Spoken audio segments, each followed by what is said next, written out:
पहलगाम दहशतवादी हल्ल्याचा बदला घेतलाय। भारतीय लष्कराने एअर स्ट्राईक करत पाकिस्तानातले दहशतवादी तळ जमीनदोस्त केलेत, उद्ध्वस्त केलेले आहेत। अवघ्या 25 मिनिटात हे ऑपरेशन सिंदूर भारताने पार पाडलं आणि त्याची पुसटशी कल्पना सुद्धा पाकिस्तानच्या लष्कराला आली नाही, कानोकान खबर लागली नाही।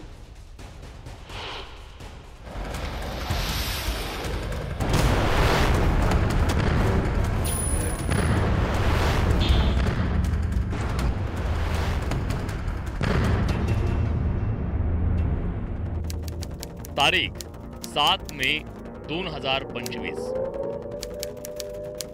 ठिकाण पाकिस्तान, वेळ रात्री 1:05।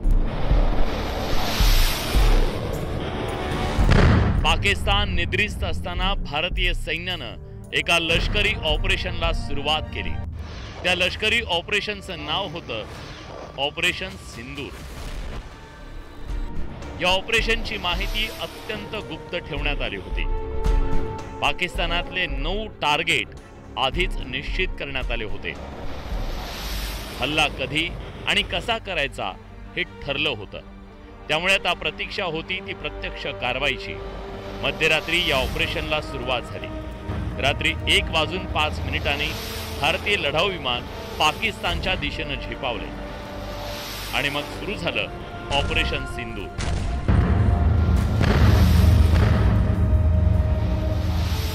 पाकिस्तानातल्या दहशतवाद्यांच्या तळांवर मिसाईलनं हल्ला करण्यात आला।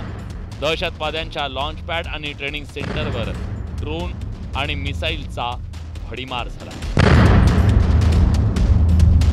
एकापाठोपाठ एक हल्ले होत गेले। स्फोटाच्या आवाजानं सगळा परिसर दणाणून गेला। सगळीकडे आगडोंब उसळला। पाकव्याप्त काश्मीरच्या मुझफ्फराबाद मधील सवाय नाला इथं कॅम्प परिसरात भीषण हल्ला झाला।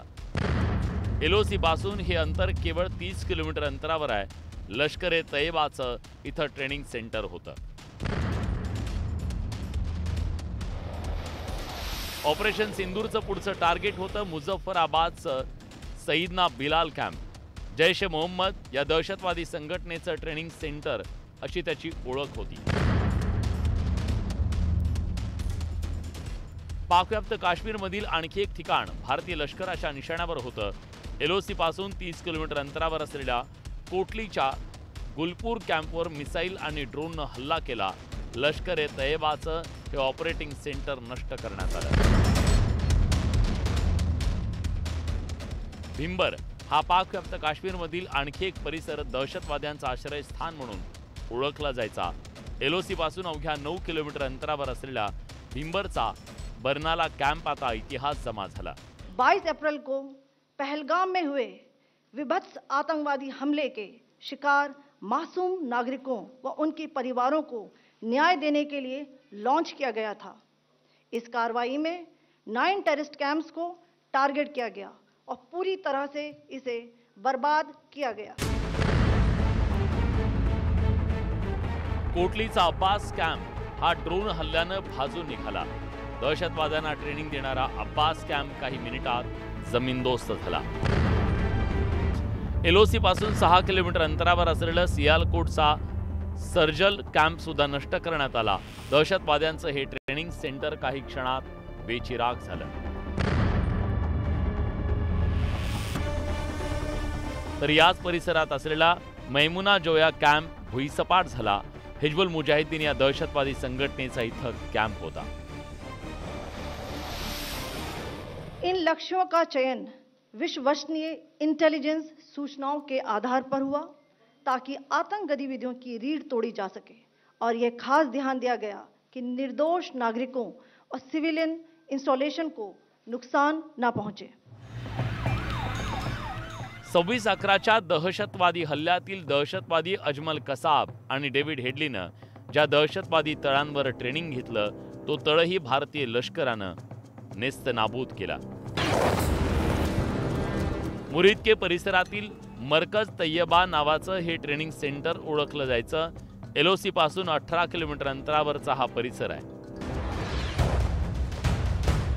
भावलपूर इथं कुख्यात दहशतवादी संघटना जैश-ए-मोहम्मदचं मुख्यालय आहे। LOC पासून 100 किलोमीटर अंतरावर असलेलं जैशचं हेडक्वार्टर सुद्धा भारतीय लष्करानं बेचिराख केलं. रात्री 1:05 ही कारवाई सुरू झाली. 1:30 ती संपली. अवघ्या 25 मिनिटात भारतीय लष्करानं पाकिस्तानातल्या दहशतवाद्यांचे तळ उद्ध्वस्त करून दहशतवाद्यांचा खात्मा केला. या हल्ल्यात हाफिज अब्दुल मलिक, मुदस्सीर, वकास, हसन, सहान मकसूद हे लष्कर-ए-तैयबा आणि जैश मोहम्मदचे कुख्यात दहशतवादी ठार झाले.